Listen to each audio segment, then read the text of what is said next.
Hey, it's me, Laura Farms. When I started posting videos on social media in 2020, I had no idea where it would take me. But today, in this video, I'm going to share with you how I got my start on social media.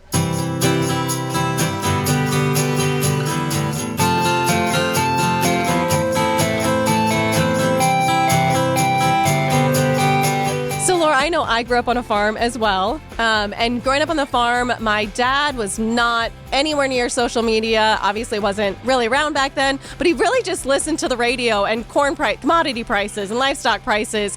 And so now it's a very different world that we're living in with all the social media. What prompted you to really start kind of just filming and educating people about your livelihood, about what you do on a day-to-day basis? Yeah, absolutely. So this also just kind of goes back to when I started farming and kind of the time frame that was. So that was April of 2020. And if you remember April and March of 2020, that should bring up some memories for you. And that's actually when COVID first hit. And so all of my friends were home, all of my family, extended family, everyone was home. And so was I. And I was pretty isolated, just sitting in a tractor cab because that's when planting season starts. So I was sitting there and I was talking with friends and family, and they were really just curious about what I was doing on the farm because they were stuck at home, couldn't go anywhere, couldn't go to work. And so they were asking me to kind of share with them what I was doing on the farm. So I just started making videos for them. But then I also just kind of started sharing my farming journey on Twitter specifically is actually where I started sharing content. I've always loved documentation and having something to look back on. And so I just started filming and taking pictures and really outlining my day-to-day life on the farm for my friends and family, but then also for myself and posterity. And things really kind of started picking up traction. I had no intention of them picking up traction, but they did. And so those videos kind of started to go viral and have kind of a viral moment on a couple different platforms.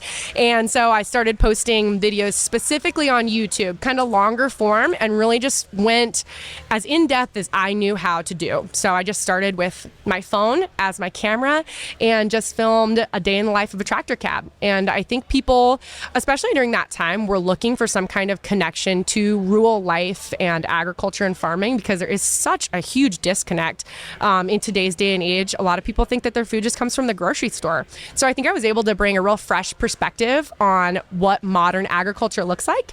And ever since April of 2020, I have been extremely active on all platforms posting as Laura Farms. My first name's Laura, and what does Laura do? Laura Farms.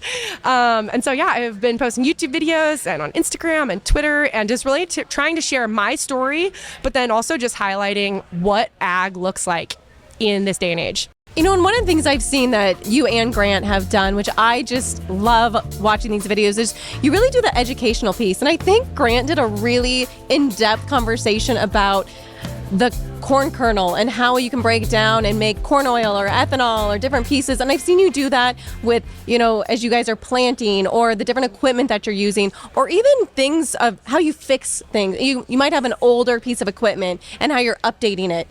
What prompted some of those pieces? Yeah, absolutely. So kind of like I said, I have grown up around a farm, and so did Grant. But still, even to this day, every single day I learn something new. And so my goal was to educate people and entertain them. I wanted to bring them kind of escape from their normal daily life. But I genuinely just started sharing what I was learning every single day. And so I think that's kind of the fresh perspective that I brought.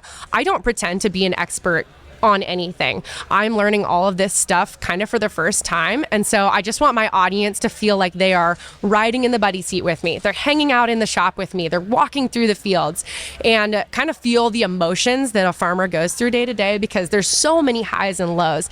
There can be huge excitements, but then kind of like what you're talking about, the breakdowns we experience are just numerous. And so I think that's another reason why the content does so well on the internet, is because there's just such a natural story arc, not only day to day, but throughout the whole year. An audience gets to see us, like you said, start planting, start with a bare field and seeds, put them in, and then follow along as we water and we fertilize and we nurture this crop. And then coming up right around the corner, we harvest it. And it's just such this feeling of completion and such a satisfied feeling when you complete a task. So what are some, I know you get a lot of feedback. I know there's always a lot of comments on your post. Are there certain feedback or comments or questions that you get most often, or is it really varied? Yeah, I would say people are very curious about the weather patterns in Nebraska. That's something that's very interesting. But the thing that we really have unique to farming in Nebraska is the amount of irrigation that we have, right? Nebraska is like the home and birthplace of pivot irrigation. And so, like I said, we're a 100% irrigated farm with pivots. And as well as pivots work for watering our crops, they also break down a lot. But a lot of people just haven't ever seen a pivot. And so I get to do a lot of education around irrigation, which is really, really cool. That's probably the most common question I get. And do you ever get mice? Yes. So if you've never watched the channel, I have a deep fear of mice. I know they can't hurt me, but they hurt a lot of my equipment. They get in, they chew up wires, and then with those irrigation motors, when we're out there starting it, when you're out there alone in a cornfield and a mouse just literally jumps out at you, I'm sorry, I get a little scared. I feel like that's the authentic view of lore that we get sometimes. Oh yeah. We don't stage or fake anything. We just try and keep the phone cameras rolling, and people are seeing the genuine reactions for what happens, like a mouse jumping out at your face. Yes. I love that too, because people really get to see that you don't just turn the pivots on. First of all, they get to see what a pivot is, because a lot of people don't know what a pivot is or how that works. But you don't just turn it on. You don't just leave for the week while the corn's doing its thing. You're changing tires, or when it gets stuck because it's rained too much. Whatever that is, like, they really get to see your authentic farming techniques of what you have to go through. And how many pivot tires did you have to change this year? Oh my goodness. I think I lost track. This year irrigating wasn't as bad as last year, but last year, my goodness, I think we put over 20 circles on and changed I don't know how many pivots, but I will say we're getting pretty good at it. We're getting speedy. We've got a routine down. I cannot give Grant enough credit. I could not farm without him. I also couldn't do any of the social media stuff that I do without him. He's kind of the unsung hero of Lure Farms. We call him the executive producer. Love that. And for people who are listening and watching, you talked about changing circles.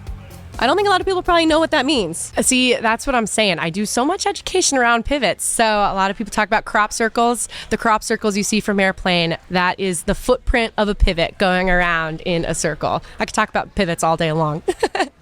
So kind of back to the influencing side of things, what's your favorite channel, or which one do you enjoy posting to the most? Oh, that's so hard because they all kind of bring something unique and different. But I have to say I probably love YouTube the most, because that's where I get to make the super long form content.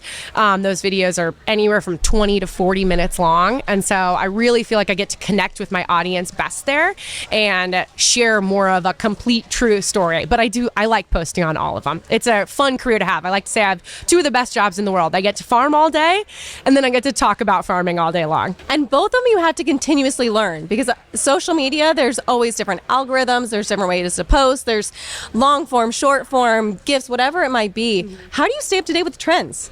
Oh my goodness, I spend probably way too much time on my phone. But I will say farming and being a content creator in social media are way more similar than anyone would have guessed. Because like you were saying, things are constantly changing. You're always having to adapt.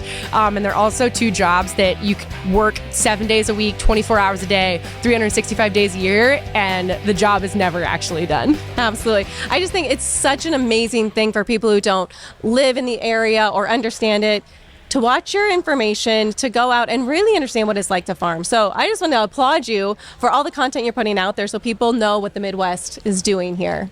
Thank you so much. I love doing it.